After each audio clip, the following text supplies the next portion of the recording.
for Michael K, what's your relationship like with him? What does one learn from a guy like Michael K?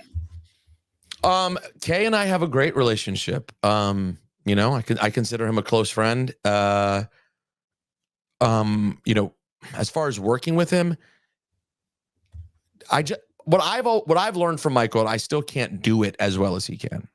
What Michael is an underrated master of is that when he's at his best, he is able to run point on a talk show and do serious stuff and also be funny and be like and be the butt of the joke and be silly.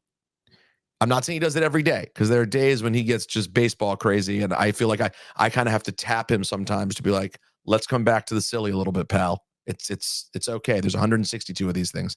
But in general, to me, I've never met a better host who can lead and also be funny and silly, because leading does not lend itself. Like whenever I lead, so when Michael's out, I lead. And the reason we do that is because we wanted to keep Don. I thought it was Don's too critical to the show to lead, because when he leads, he immediately stops being Don. Yeah. And I suffer from that too. I just feel like Don's more important. So I was like, if I lead, I can pull a little bit away from my silly and my funny, because I tend to be overly that on that show. That's fair. And I can leave Don in his spot to be Don still.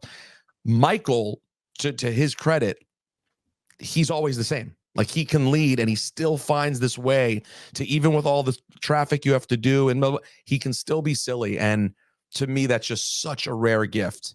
You know, like you look around at the main tandems of people who do these things, you will mostly find that when people are leading and they're serious, they fall out of that. And I think he's brilliant at that.